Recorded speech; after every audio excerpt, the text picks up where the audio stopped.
Après, il ne faut pas oublier aussi, ce qui est super positif, il ne faut pas oublier d'où je viens. Il y a un peu moins d'un an, donc fin mai l'année dernière. The Luxembourg athlete Flavio Gianotte has been injured during a competition.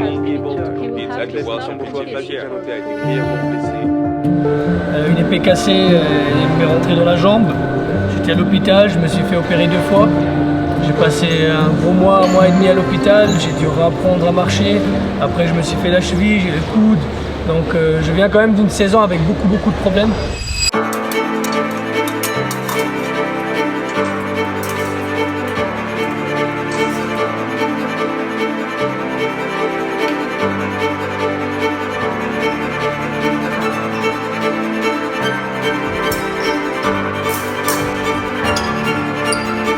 Et du coup, félicitations pour...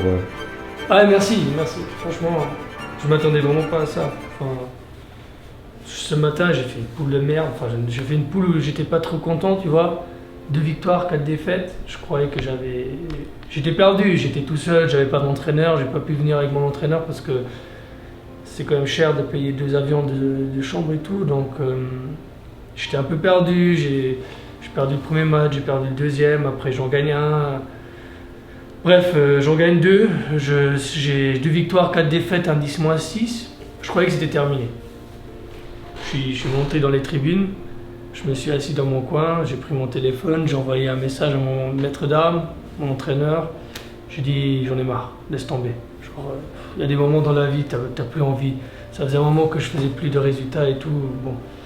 J'étais en train de pleurer en haut et à un moment donné, je reçois sa réponse qui me dit bon, c'est pas terminé.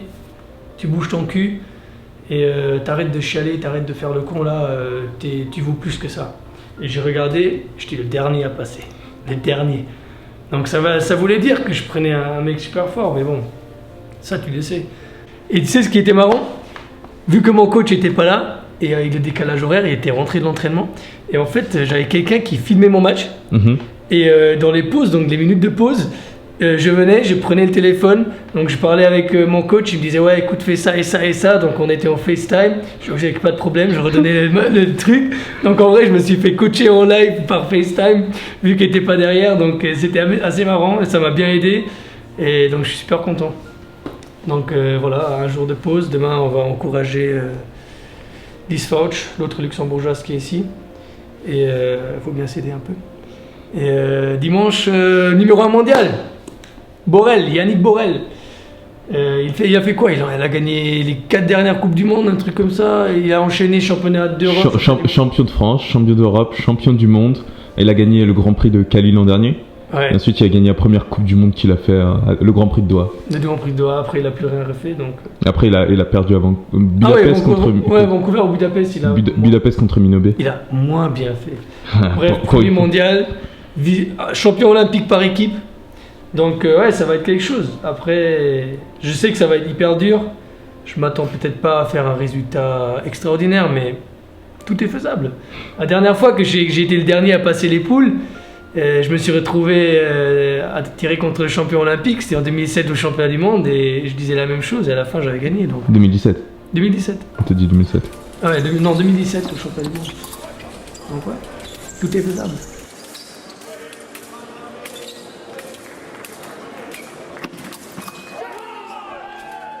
Après, ça va être dur, mais... Ça va être très dur, mais j'y crois quand même. Enfin, faut bien y croire, sinon ça sert à rien.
plaisir.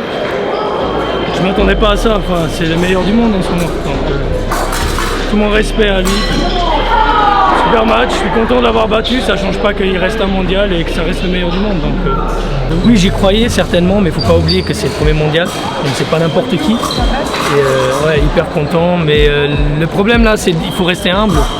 Il faut rester concentré, il faut être content, mais pour que ça ne me suffise pas. Il faut avoir faim encore pour continuer, il faut avoir envie de gagner le prochain match. Ouais, je suis dehors. Alors, vous avez regardé quelques vidéos? Ouais. C'est vraiment, ce type, c'est un attentiste pas possible. Ouais.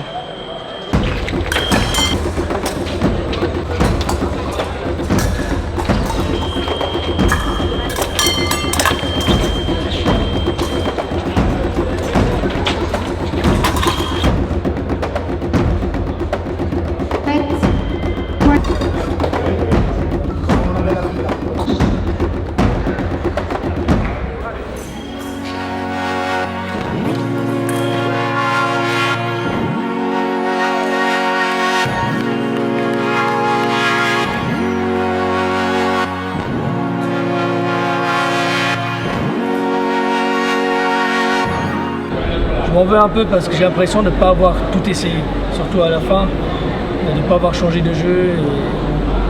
Maintenant on est tout de suite après le match, donc certainement je vois peut-être les choses un peu négatives et je m'en veux un peu, mais il faut regarder vers l'avant, maintenant il faut positiver, il faut regarder les choses comme elles sont.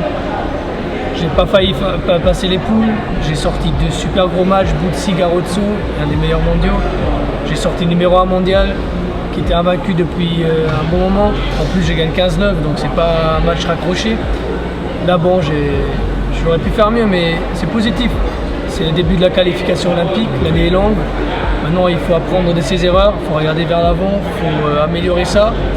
Il faut rester sur une bonne dynamique, il faut continuer de s'entraîner, il ne faut pas s'arrêter. Il faut garder les objectifs bien devant les yeux, il ne faut pas prendre la grosse tête. Et ouais, continuer de bosser. Je crois que il y a beaucoup à faire. Je crois qu'aujourd'hui j'ai démontré que j'ai une certaine passion et un potentiel pour faire quelque chose. Donc maintenant, à moi de l'exploiter, à moi de travailler dur. Un champion ne naît pas en 2 jours. En italien, on dit Rome n'a pas été bâti en un jour. Donc voilà. On va continuer à bosser, on va continuer le travail. Après, je suis super content d'avoir pu représenter le Luxembourg comme ça, montrer que même en escrime, le Luxembourg, on est là. Représenter, même si on est un petit pays, montrer qu'on est là, on peut jouer avec les grands. Et pour moi, ça serait un rêve d'aller au jeu, pour moi, mais pour mon pays, pour le Luxembourg, pour tout le monde. Je crois qu'on a le potentiel, maintenant il faut exploiter ce qu'on a. Et voilà, il faut rester positif. Après, il ne faut pas oublier aussi, ce qui est super positif, il ne faut pas oublier d'où je viens. Il y a un peu moins d'1 an, donc fin mai l'année dernière, une épée cassée, elle m'est rentrée dans la jambe. J'étais à l'hôpital, je me suis fait opérer 2 fois. J'ai passé un gros mois, 1 mois et demi à l'hôpital, j'ai dû reapprendre à marcher. Après, je me suis fait la cheville, le coude. Donc je viens quand même d'une saison avec beaucoup de problèmes. Et d'en être là aujourd'hui, 1 an après, j'en suis un peu fier parce qu'il y a là un travail derrière, un super travail des kinés, une super préparation mentale. Il y a une grosse aide du comité olympique luxembourgeois, de mon club, de ma fédération, un peu de tout le monde. Et surtout de mon entraîneur. Et surtout à ce point, il faut absolument que je remercie la Banque de Luxembourg Investissement, Banque de Luxembourg Investments. Parce que sans eux, cette aventure elle ne serait pas possible. C'est eux qui m'aident beaucoup, c'est eux qui m'ont donné une envie, c'est eux qui sont là pour moi. Donc Ullman aussi qui me fournissent un bon matériel, IMO M2, merci à vous, merci à mes sponsors. L'aventure n'est pas finie, elle vient que de commencer. Let's go, allez.